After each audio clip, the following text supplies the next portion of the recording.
Olha, gente, agora a gente ficou sabendo por que que a mídia, parte da mídia, não divulga as informações da Vaza Jato, as mensagens que o Intercept conseguiu. Por quê? Porque eles estão envolvidos. Chegaram no Silvio Santos e nos vazamentos seletivos que os procuradores faziam. Mas antes, se você é contra esses bandidos que tomaram conta do Brasil, se inscreve no canal e curte o vídeo. Ajuda muito quando você curte o vídeo e quando se inscreve no canal. Então, se você é contra eles, aqui a gente faz oposição todo dia, vamos fazer oposição juntos. Então, se inscreve. Agora vamos falar da Vaza Jato de hoje. A Vaza Jato de hoje mostra que os procuradores de Curitiba, diferente do que eles diziam, eles realmente faziam vazamentos seletivos. Num dos chats, um dos procuradores, que é o Santos Lima, ele até fala, os meus vazamentos são sempre no intuito de fazer com que o réu, ou seja, o possível futuro delator, ache que a gente fique pensando que a gente vai realmente investigar e que a investigação é inevitável. Assim ele vai colaborar.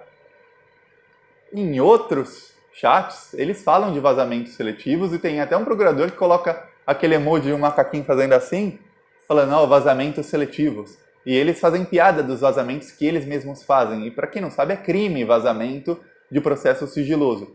Mas o Deltan Dallagnol, quando confrontado com os chats, ele não negou a veracidade dos chats. Ele só falou que não é crime porque esses processos que eles vazaram, pelo menos os da Vaza Jato de hoje, não estavam sob sigilo.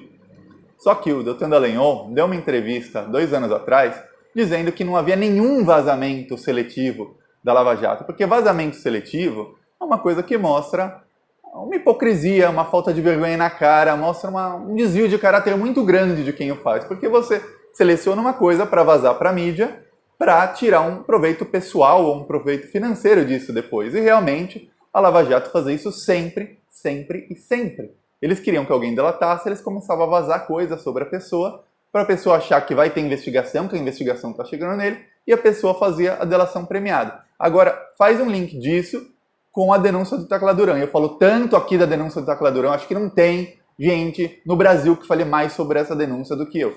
Ele falava, os procuradores, o juiz, um amigo do juiz, no caso, sócio da esposa do juiz, e quando eu falo juiz eu estou falando Sérgio Moro, Zuculoto, ele ia em quem ia fazer a delação premiada e dizia, você vai ter que mudar para o advogado tal e você vai pagar tanto para o advogado tal. O advogado tal também é sócio da esposa do juiz.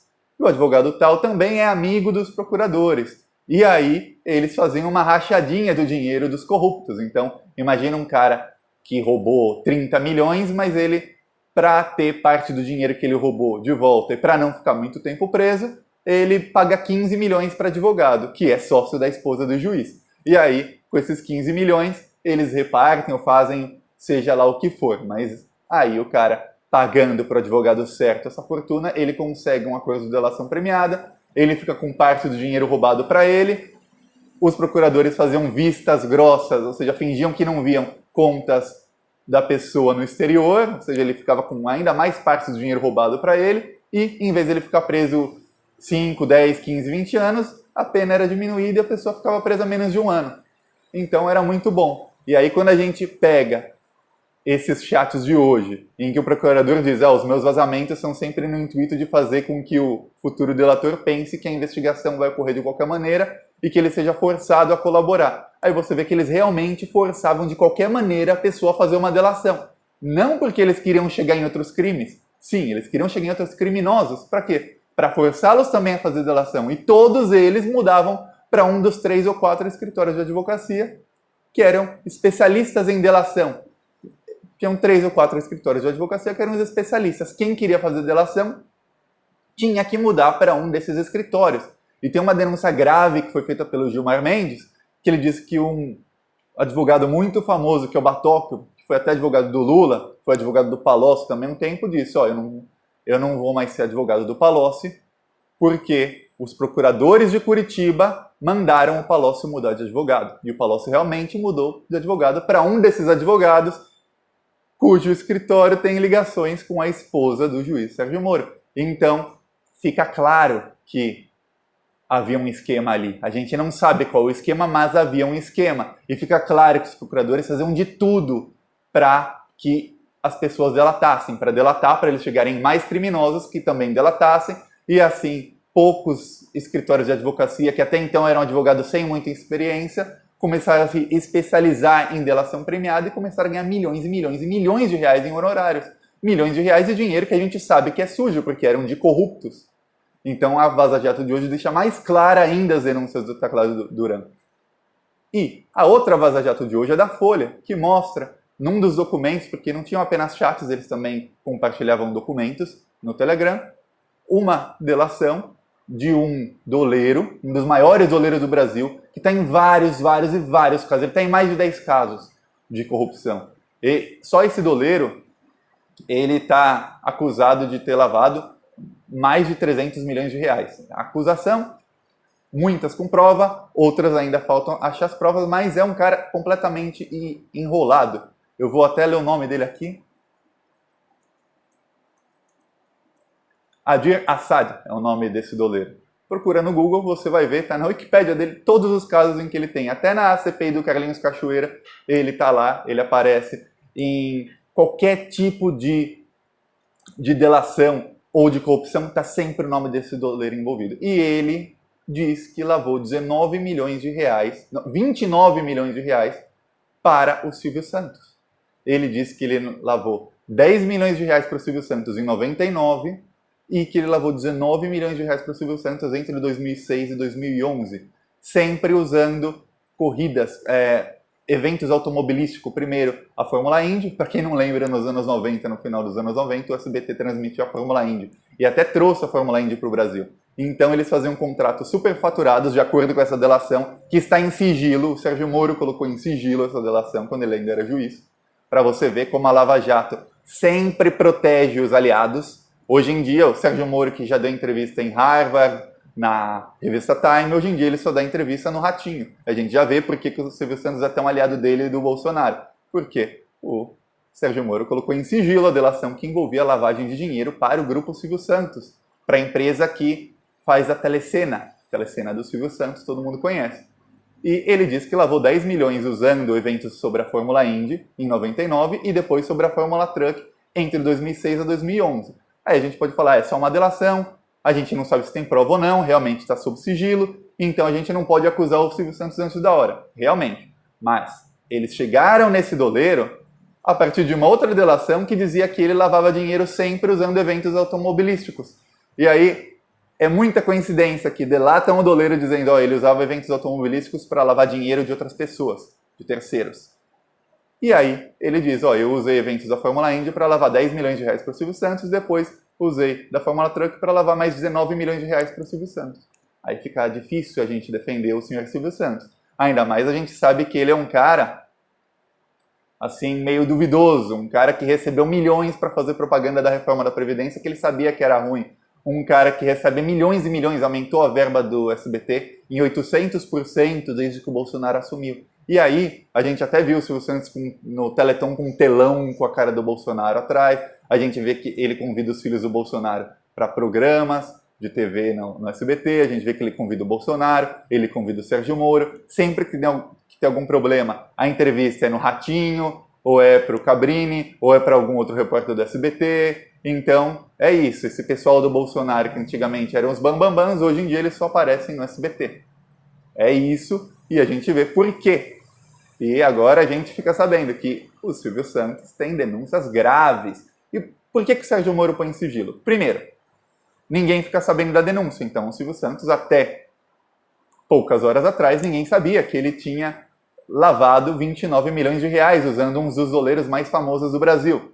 Mas, mais do que isso, bom, supostamente lavado, eu não posso dizer que lavou porque está sob sigilo. Mais do que isso, esses crimes prescrevem. Há vários e vários crimes da Lava Jato, que foram crimes de muitos anos atrás, que o Sérgio Moro colocava em sigilo e o crime prescrevia. Quando prescreve, a pessoa não pode mais presa pelo crime. E esse é o tipo de impunidade 2 do Sérgio Moro. O primeiro era não melindrar os aliados. Lembra com o FHC, não pegar o celular do Cunha que ia colocar mais uns 300 políticos na cadeia. Aliados do Sérgio Moro, é claro, que hoje são aliados do Bolsonaro.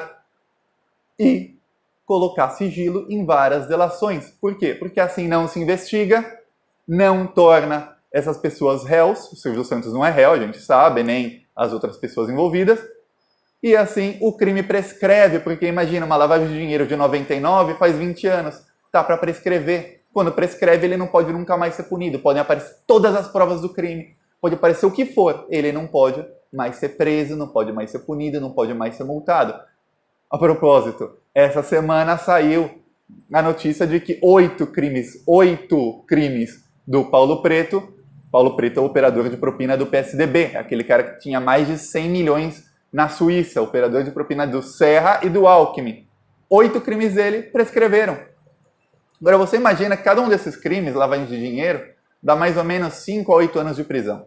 8 crimes, era 40 anos de prisão para o cara, no mínimo, que prescreveram. Ele nunca mais vai poder ser preso ou punido por isso, ou multado, nada. Fica por isso mesmo. É só no Brasil que acontece uma coisa dessa. Os crimes simplesmente prescrevem. Aí você fala, mas demora 15, 20 anos para prescrever um crime. Mas não tinha que prescrever. O cara lavou dinheiro, ainda mais coisas que são maus para a população, ou seja, dinheiro público muitas vezes, que causam prejuízos à população ou ao Estado, enfim.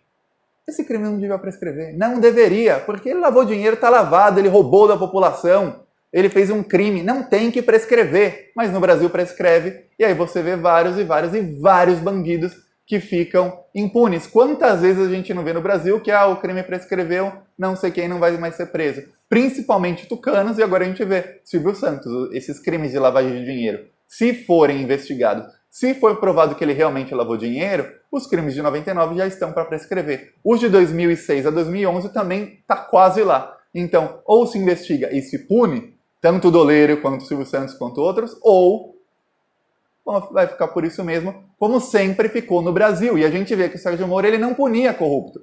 Pelo contrário, ele punia quem ele queria, ele ia atrás dos corruptos para que esses delatassem mais, eles forçavam a delação premiada, e aí ele colocava sigilo nos crimes dos amigos dele, ou mandava não investigar, como no caso do Silvio Santos, do Fernando Henrique Cardoso, do Álvaro Dias, do celular do Eduardo Cunha e de tantos outros que ele mandou não investigar. Esse era o esquema da Lava Jato, e agora está mais do que claro, só não vê quem não quer. Não vê quem não quer, ou quem é bolsominion e está manipulado pelos bolsominions. Porque você fazendo essas conexões simples, você chega lá no esquema da Lava Jato. Agora o pior, gente, isso é culpa do Congresso. Por que do Congresso? Porque quando aprovaram a lei da delação premiada, lei do governo Dilma, você pode ver que a Dilma deu a corda, colocou no próprio pescoço e deixou enforcarem ela e dar um golpe nela. Lei do governo Dilma da delação premiada. O Congresso não colocou regras na delação premiada. Então a Lava Jato podia fazer o que bem entendesse. Não há regra nenhuma para delação premiada no Brasil. Não há limites para delação premiada. Por isso você vê um Marcelo Odebrecht, réu confesso de comprar mais de 300 parlamentares. Esse cara era para ficar preso, mas pelo resto da vida, prisão perpétua. Era para ele pegar mais de 1000 anos de prisão. Ele foi condenado a apenas 79 anos de prisão. A multa da empresa dele, da Odebrecht, era de 15 bilhões, que é o de 15 bilhões para 300 milhões. Então o Sérgio Moro perdoou 99,7% da multa dele, de um cara que, confesso, comprou 300 parlamentares por mais de 10 anos. E ele ficou menos de 2 anos preso. No Brasil, depois da Lava Jato, o crime compensa, e compensa muito. Imagina você roubar bilhões e bilhões e bilhões de reais, você paga 300 milhões de multa, você fica 1 ano e meio preso e depois você sai para aproveitar todo o dinheiro roubado e todo o poder que você conseguiu roubando esse dinheiro. É um crime muito bom. Marcelo Odebrecht deve estar rindo. Se o Marcelo Odebrecht rir esse vídeo, vai rir e falar: obrigado, Sérgio Moro, obrigado, Deltan Dallagnol. É isso o que os maiores corruptos da história do país estão fazendo nesse momento, rindo da cara do povo e aproveitando o dinheiro roubado. É isso. Galera, gostou do vídeo? Curte, compartilha e se inscreve no canal. Gente, tem muita gente dizendo para eu maneirar nos vídeos porque eu vou sofrer processo, porque eu vou ser ameaçado. Não tô nem aí. Que se danem.